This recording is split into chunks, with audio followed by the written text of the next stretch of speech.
Morning, glory, and grace, America. It's Hugh Hewitt, hour 2 of the Hugh Hewitt Show, broadcasting today from the Heritage Foundation. Happy Valentine's Day to you, heritage.org. As you heard me talking with Jim Renacci last hour, I'm talking to freshmen today that I can about this budget crisis, because they got sent to Washington for a job that is really unbelievably bad. In the studio with me at Heritage today, Congressman Robert Gibbs from the great state of Ohio, from the Columbus area. Congressman Gibbs, good to have you here. Glad to be here, Hugh. Now, tell people where your district is. Remind them. Oh, my district runs from halfway between Cleveland and Columbus, south, almost down to the river, south of Columbus, and over towards Wheeling on the east side. Yeah, you get mighty close to Pittsburgh, which is sad. Yeah.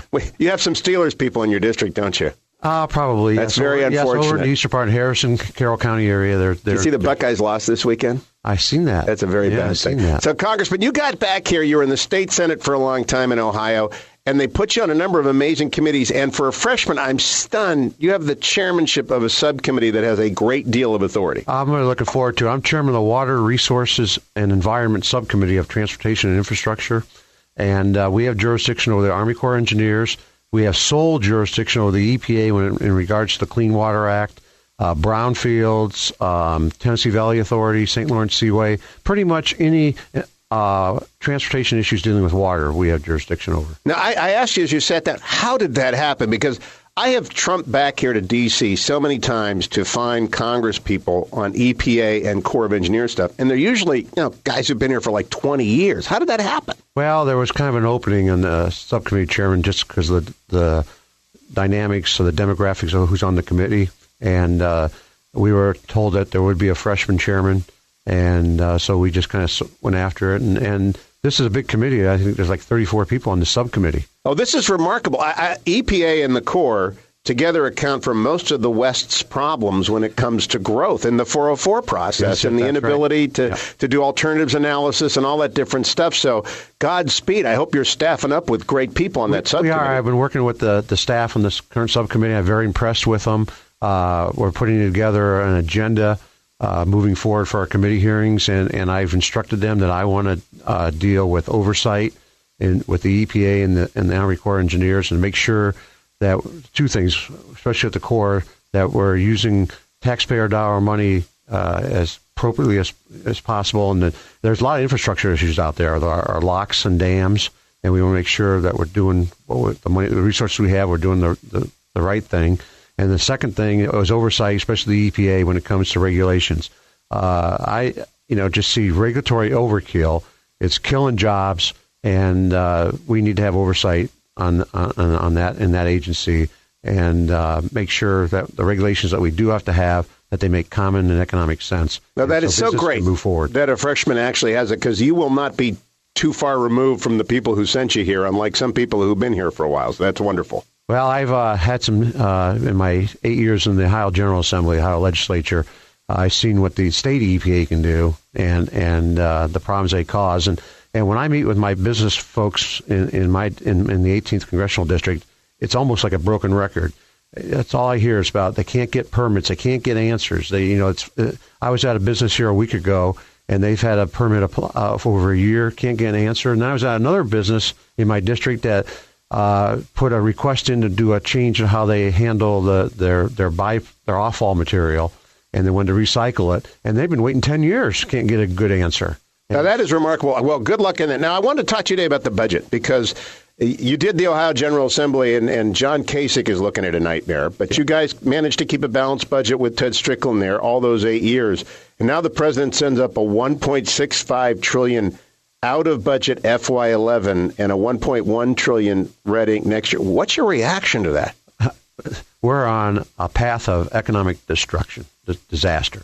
We cannot keep spending and borrowing money that we don't have, and this is we need to start talking about it. This is a national security issue. We're borrowing money from China and other places. That's not healthy. We're mortgaging the future, and I in my past life I was a hog farmer, and we had kind of a precursor of what happened to the markets in 1994. Then the markets collapsed in 1998. So what happened? The prices went through the basement. It collapsed because certain things happened. We had some problems in the packing industry and supply, and the markets collapsed because it's definitely a free market system. Sure. Okay, the commodities. And, what happened here in 08 and 09 in the financial downturn we had in the recession, I don't want that to be a precursor of what could happen. And my fear is if we don't take the right steps and get our fiscal house under control, our deficit spending under control, we could actually see down the road, worse than what we just went through, because it's not sustainable. Now, what's interesting is you freshmen walk into the middle of a shooting match in the caucus. Probably my two closest friends in the delegation are John Campbell and David Dreyer. And, Dreyer was on last week, and I'm yelling at him, and Campbell was on last week, and I'm urging him on, and they're fighting with each other. And in the caucus, there's this knockdown about whether or not the appropriators have really cut and the pledge is being kept. What's Bob Gibbs as a freshman think about that? Well, the freshman class, the 87 House Republicans, we met with Speaker Boehner again last week and other leadership, and they got the message because now Speaker Boehner says we are going to cut $100 billion. Now, it depends what baseline you're looking at. The pledge was based, my understanding is, the pledge was based on President Obama's 2011 request. Okay, I'm shaking my head for the benefit of the radio audience. It's based on fiscal year 2008 levels.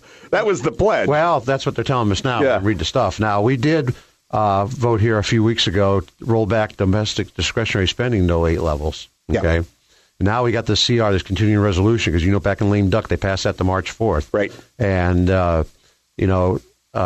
we said we're doing $100 billion plus. And I guess it kind of depends what baseline you're working off of. Yeah, no, I look at it and I posted it over at my blog, and I'm with Campbell, and Campbell's bringing these two pledge keeper amendments forward. $387 billion in non-security spending in FY11 is what I'm looking to get to. I know it's tough, but on the other hand, it's $3.6 trillion budget.